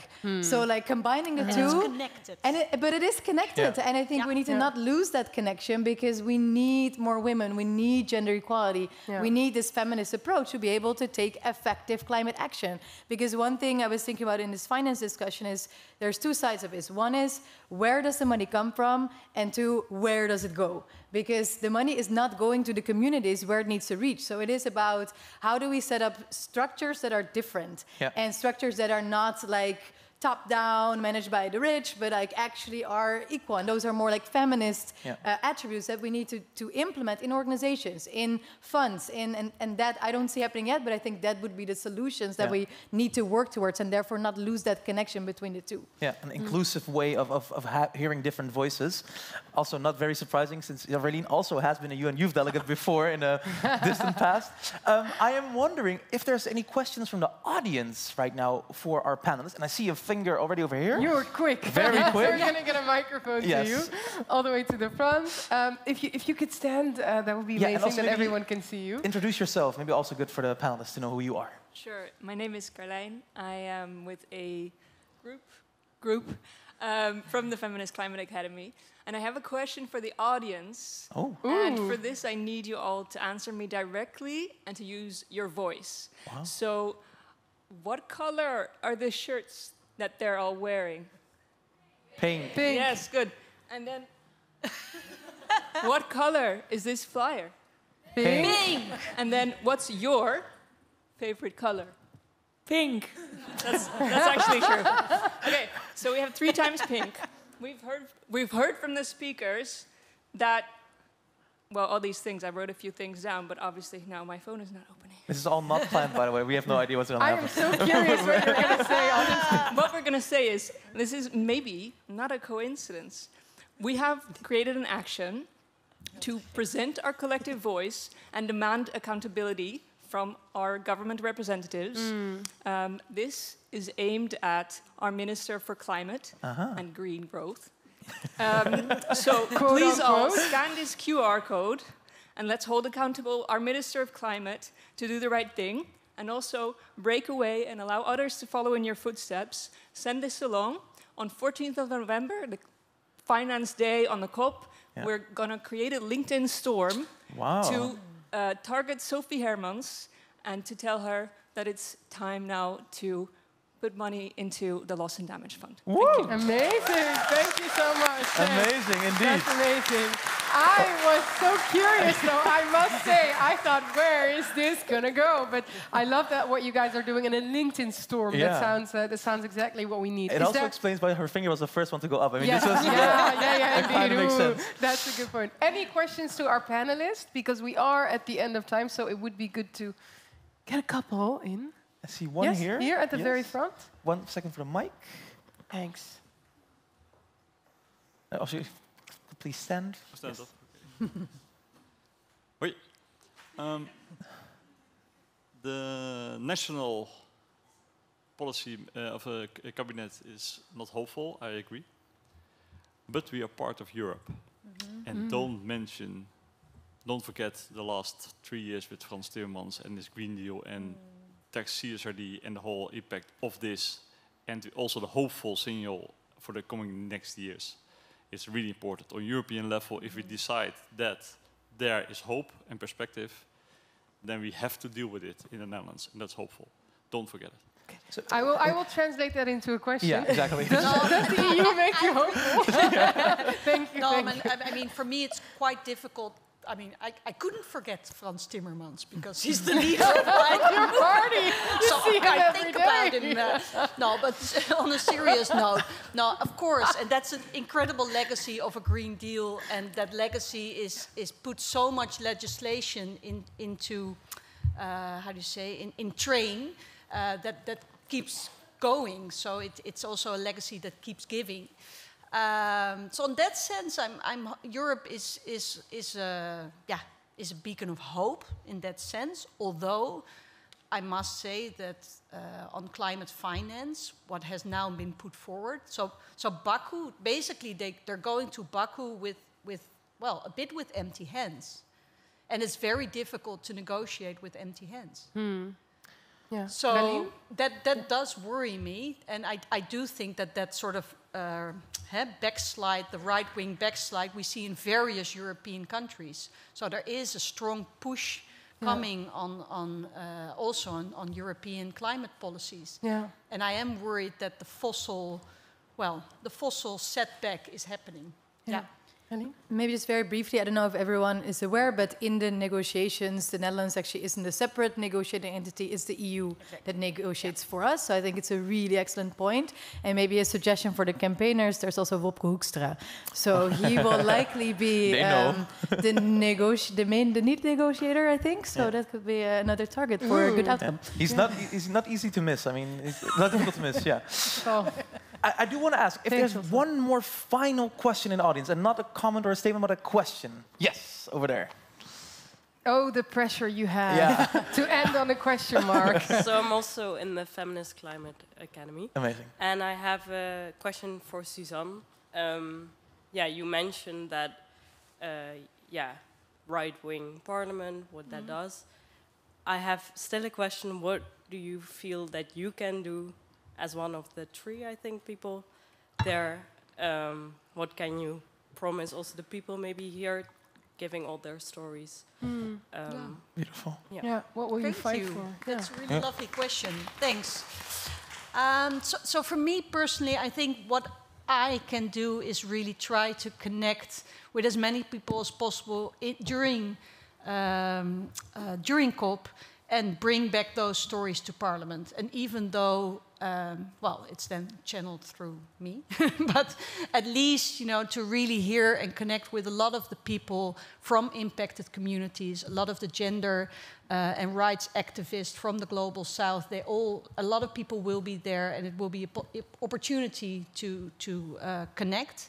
And also to try to think of creative ways to connect those stories actually to the Parliament. Because I do really feel is that if we're making decisions as a Parliament that impact people's lives elsewhere, we are also obliged to take that into account. And that doesn't happen quite enough.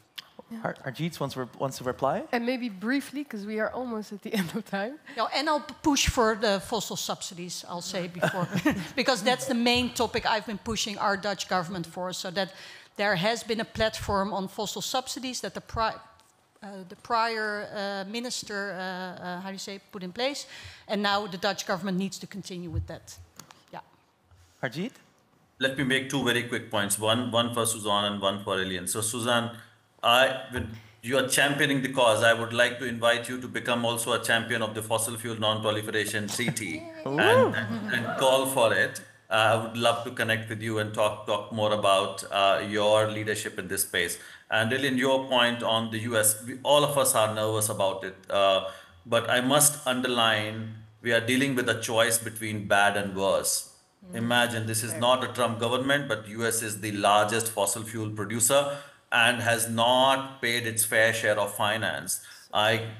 Imagine to the loss and damage fund, it could only offer 17.5 million. I don't know how they did that calculation when everybody was, talking about 100 million, and even UAE could put 100 million, and Germany and EU.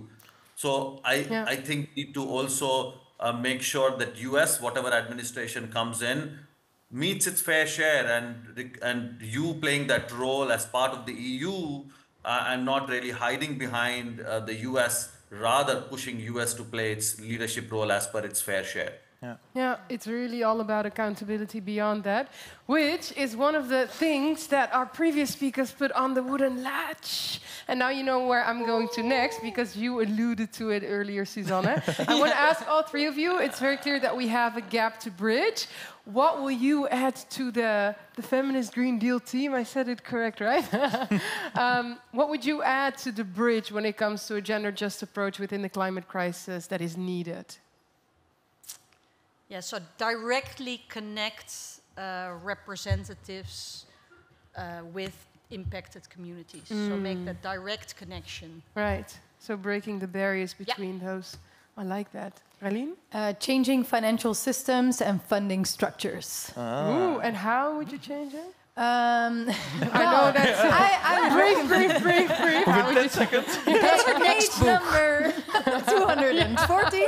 That's the smartest thing you can do. I recommend looking at the ideas from Prime Minister of Barbados, Mia Mottley, who's really changing or leading, championing the discussion on how to change the international financial system, because it's really unequal for many of the poorer countries. So that's one. And funding structures, like as we're setting up different funds or having different funds, improving funds like the Loss and Damage Fund, how do you make sure it doesn't keep to centralize funding to some of the big institutions, but actually reaches the communities that can also access those kind of big funds? Because that's not sufficiently happening, so that would need to happen. Yeah, amazing. Thank you so much. Last but not least, Harjeet, anything that you would like to add to the gap on the bridge? Supporting women's leadership and decision-making, starting with representation, capacity building, but creating spaces, particularly in terms of intersectional, I would say indigenous and rural women. Amazing. That's amazing. Please. Well, thank you so much. Can we give a big round of applause, everyone, to our amazing panel. Thank you all so much. Thank you so much, guys. Thank you so much. Thanks. And we'll make sure that we get those wooden planks onto the bridge at the end, and that we make sure that we Suzanne will finish it. take one to cup for you, I think Harjeet. Suzanne over there at the end, if you find her, then you can make sure that it's written out and it's added to the bridge. For now, we need to go quickly. Yeah. It is time to introduce the last group that we'll have on stage of the Feminist Climate Academy. And they want to end the evening with us with an artistic impression on climate finance. So without further ado, I would say, can we have a big, warm welcome, everyone, for Daria Elizaradas Veenstra, Floor Christoffels, Hanna Kreuger, Sarah Argiriadis. Give a big round of applause. And the stage is all yours. I'll give this to you already. Okay, good luck.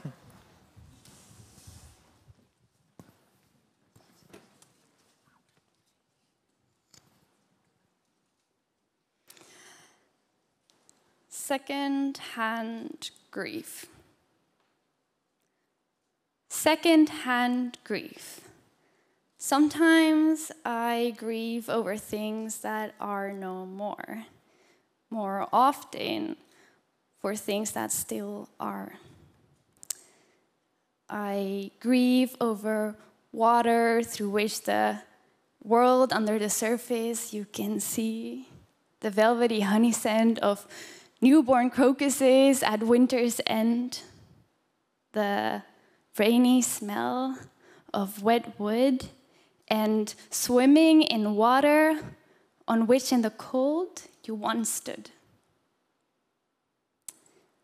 My skin is now covered in sweat beads. Breath catches in my throat. Swimming lessons are not enough if you fall out of the boat. When nightmares are rising water and clouds of poisoned air, our life here, real life on Earth, will feel like it's elsewhere. I don't want to not see anything anymore. I don't want to not see anything anymore, since losing something hurt, pierces one's score, then something you love or for which you yearn suddenly goes to never return. Nostalgia, they say, while I forever lost. And when I look into the future, I see the cost, how lost spreads itself there too, recklessly into my view. No time to chew on the idea of what has gone. I already have to process what someone else might one day mourn. And I grieve over the feeling of fresh air seeping into my lungs, or the taste of raindrops as you catch them on your tongue, over deep dark nights, and a sky dotted by glow, and for a connection with nature that they will never again know.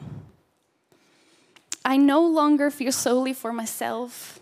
I feel for them all, a sadness I did not know, a sadness that is there will only grow in the name of everyone who ever stood and anyone who in the future could. I grieve.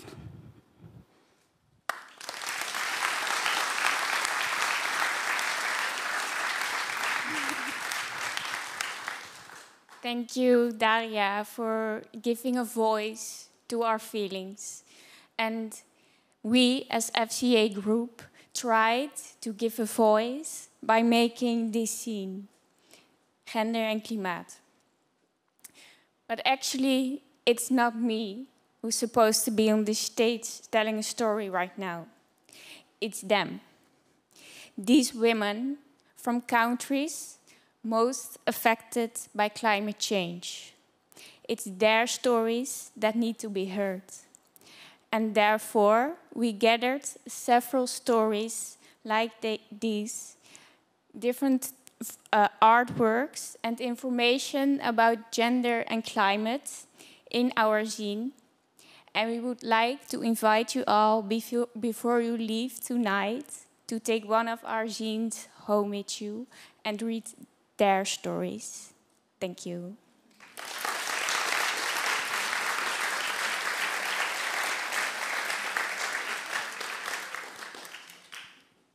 So much.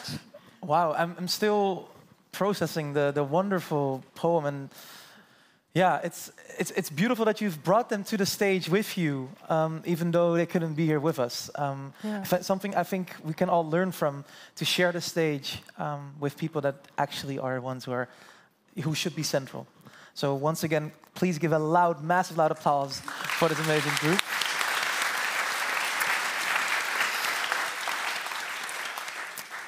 And I'm wondering, just a quick question. I know we're running out of time, but if you're looking at all of the things you've heard and seen, all of the different campaigns, does it give you more motivation? Do you want to go out and do more of these kind of things? How does it feel right now? I'm not sure who wants to answer this question.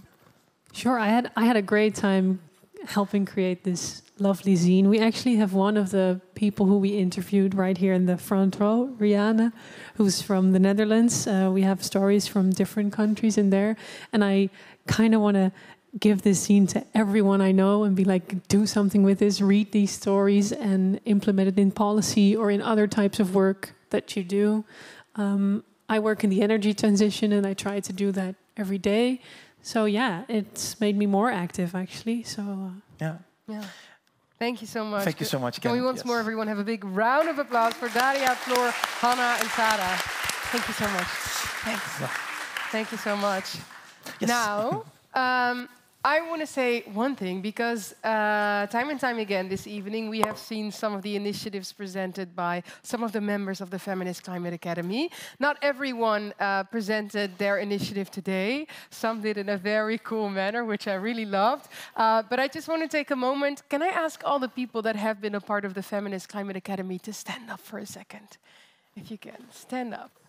Okay. That's so a lot. If we just look around us, we see a bunch of people that have been working super hard, been cracking their brains, using all their creativity to come up with initiatives and ideas that we all need, right? Because they cater to the greater good.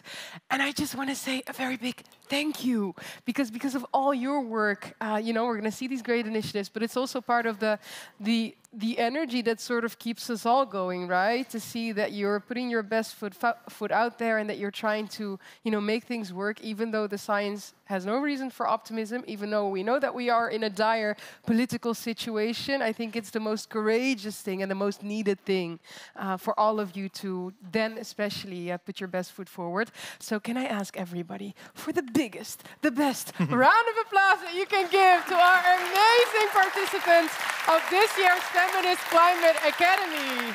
Thank you so much. Thank you so much. And these people, they've come together just a few months ago, and they've created so many different amazing things. Yeah. It's honestly insane. So again, our gratitude is immense. Yeah, and also make sure in a little bit at the marketplace to look around, speak to people, because there's much more information that you can see there. Also, the program of today, I want to say a big thank you and also ask for a big round of applause for all of our speakers today. Yes, you may go ahead. In particular, also, when it comes to that gap that we need to bridge, right? And this is the best symbolism that we could have. I mean, we're quite lucky to have it on stage with us. We're going to make sure that it's finished. So Sonashi was riding along with everything that was being said, and the last latches will be placed on the bridge later on. And then you can imagine that it's going to be a one straight way that people can cross. And hopefully that's what's going to happen with all the action that is being needed. So I really also want to thank a last group, all of you here today. Can I once more have a big round of applause for yourselves?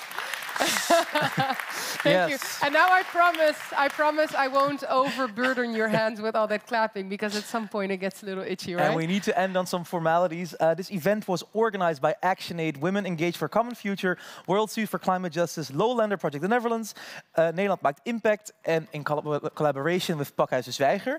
Make sure to follow all of these organizations that you can see behind me. They have Instagrams and whatnot. And please also subscribe to their newsletters, because they are always being curated impeccably, and support them in any way that you can and make their important work possible. And also, the programs at Pakhuis de Zwijger are free. You can help to keep this free in the future by becoming a friend of Pakhuis de Zwijger. You can do it on the website or to scan a QR code that should be somewhere here. And please, once again, make sure to check out all of the amazing marketplace campaigns that we have outside of the door. Right. And yeah, enjoy a drink, I would say. Yeah, and also there's actually a very nice thing that we have in a little bit, so I would especially encourage you to do that. There is a guest book for the COP delegation. So to all of you here, if there's any message, encouragement, very concrete action point that you would like to, you know, to send to the COP delegation, make sure to write in it. At the marketplace, you can also find Raline's book. So if she's made you curious, what was the page you mentioned during the thing? 214. Now I want to know what's on page 214. If you've gotten curious, then make sure to check that out. Have a good drink, check out the marketplace. I think one thing is especially clear after today, and that is that the work does not end here. So because of that, Mert and I, we won't say goodbye. We'll simply say until we meet again. See you soon. Thank you so much. Thank you.